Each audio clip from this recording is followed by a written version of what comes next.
चंदामामा रामायण 39वां भाग।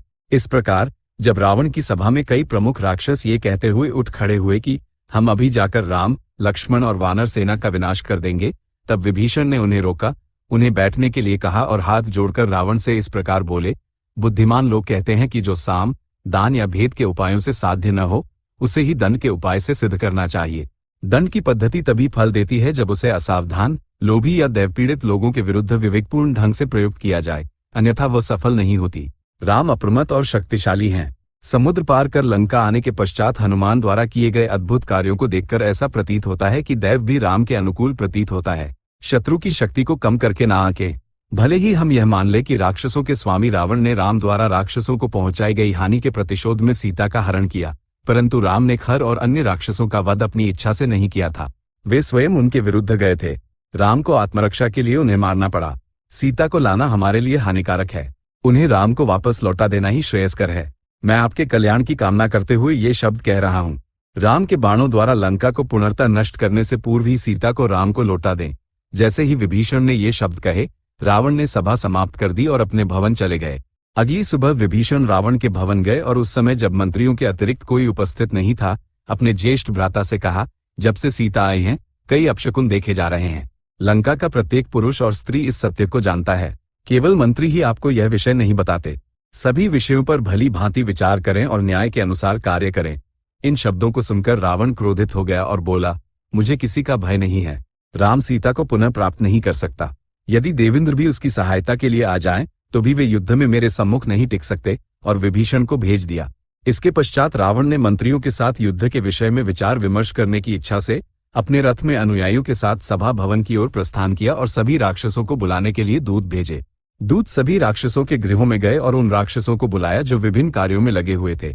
उन सबके आने के पश्चात रावण ने विभीषण, शुक और प्रहस्त को विशेष आसनों पर बैठने के लिए कहा और प्रहस्त से बोला, हमारे राक्षस सैनिकों से कहो कि लंका नगरी की रक्षा पहले से भी अधिक सावधानी से करें। प्रहस्त बाहर गया, लौटकर आया और बोला, समस्त सेना सज्ज है। आपकी सम्मति से आरंभ किया गया प्रत्येक कार्य सफल हुआ है। अब भी आपकी सहायता से विजय निश्चित रूप से मेरी होगी। आप पूर्व से ही जानते हैं कि वर्तमान वृत्तांत क्या है। मैंने केवल कुंभकर्ण को नहीं बताया क्योंकि वह 6 मास से सो रहा था, वह अब यहाँ है। मैं राक्षसों के निवास स्थान दंडक वन से जनक की पुत्री और राम की पत्नी सीता को ले आया। मैं कितनी भी प्रार्थना करूं, वो मुझसे अनुराग नहीं करती। ऐसी सुंदरी तीनों लोकों में नहीं है। उसके कारण मैं काम की अग्नि में जल रहा हूँ, इस आशा में कि राम आकर उसकी रक्षा करेंगे। सीता ने मुझसे 1 वर्ष की अवधि मांगी, मैंने स्वीकार कर लिया। राम के लिए वानर सेना के साथ समुद्र पार करना असंभव है, परंतु यदि वह पार करने में सक्षम हो जाए तो हमें क्या करना चाहिए? क्योंकि एक अकेले वानर ने समुद्र पार किया और एक भीषण युद्ध लड़कर चला गया, इसलिए भली भांति सोचें। राम वानर सेना सहित समुद्र के दूसरे तट पर पहुंच चुका है। सीता का प्रतिदान असंभव है। राम और लक्ष्मण को मारने की योजना सोचें, रावण ने कहा। रावण द्वारा कहे गए शब्दों को सुनकर कुंभकर्ण अत्यंत क्रोधित हुआ और बोला, हमसे यह विचार विमर्श सीता को लाने से पहले किया जाना चाहिए था। यदि कोई कार्य करने से पहले भली भांति विचार किया जाए तो बाद में पश्चाताप करने की आवश्यकता नहीं होती। आपने बिना तनिक भी सोचे सीता का अपहरण किया। ये भाग्य है कि राम ने अभी तक आपका वध नहीं किया है। इस स्थिति में केवल मुझमें ही आपके सभी शत्रुओं को मारने और आपके कार्य को पूरा करने की शक्ति है।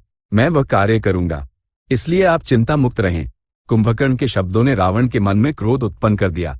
उस विषय को जानकर महापार्श्व नामक राक्षस ने कहा, वह व्यक्ति जो मधु के लिए भयानक पशुओं से भरे वन में प्रवेश करता है और मधु प्राप्त कर लेता है परंतु उसे पीता नहीं है, वह निरा मूर्ख है।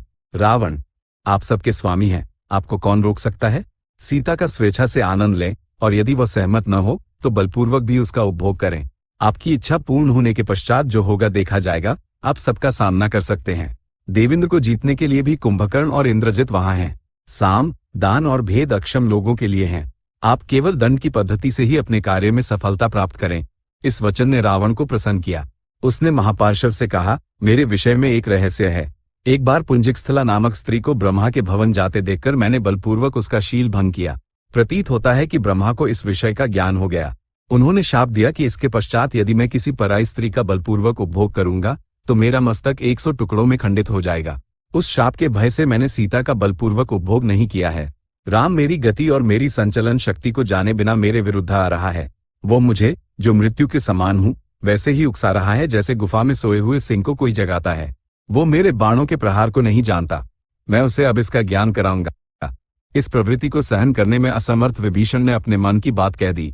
उसने कहा कि सीता को लाना 5 सिर वाले विषैले सर्प को घर लाने के समान है। उसने कहा कि यह सत्य है कि इंद्रजित या रावण या कोई और राम को जीत सकता है। उसने कहा कि जब रावण कुमार्ग पर जा रहा था तब अन्य लोग उसे सन्मार्ग पर मोड़ने के स्थान पर प्रिय वचन बोल रहे थे। उसने निष्कर्ष कहा कि सीता को राम के पास भेज देना ही सबके लिए कल्याणकर है।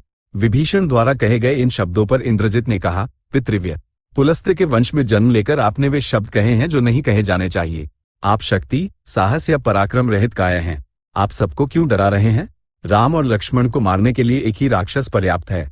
मैंने इंद्र को पराजित किया। मुझे देखकर देवता भेड़ों के झुंड की भांति भाग गए। मैंने ऐरावत को नीचे गिराया और उसके दंत उखाड़ लिए।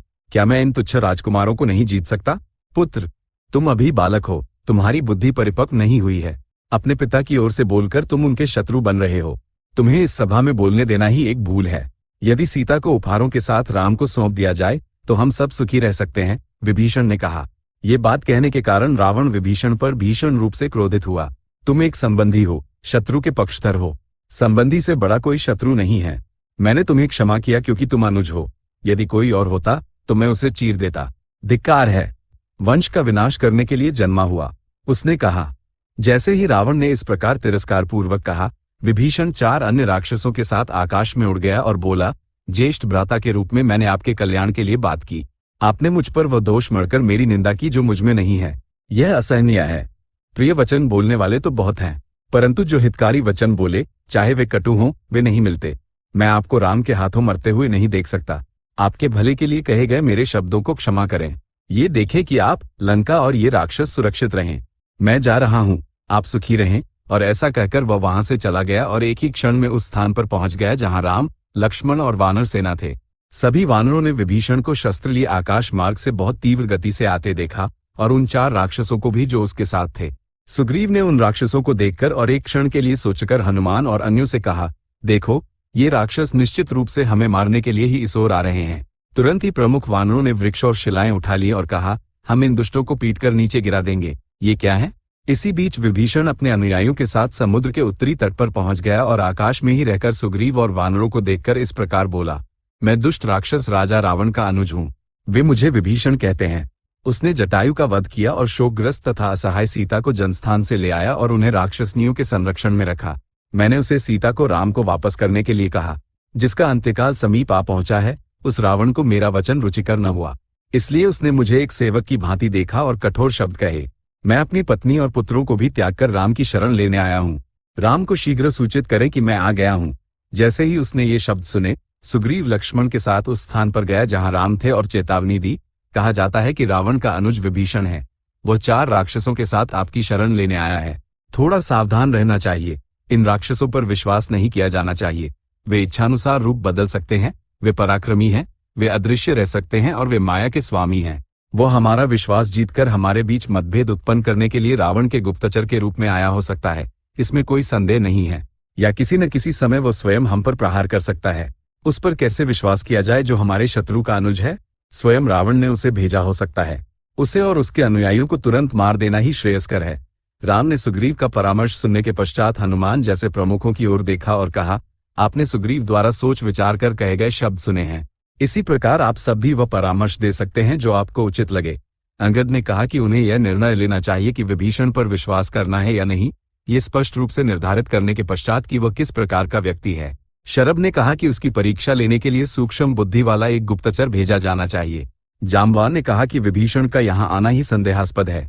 हनुमान ने सबकी सलाह अस्वीकार कर दी। विभीषण के अच्छे और बुरे की जांच कैसे की जाए? जो पास में हो उसके पास गुप्तचर कैसे भेजा जाए? विभीषण के इस समय यहाँ आने का एक उचित कारण है। वो जानता है कि रावण दुष्ट है।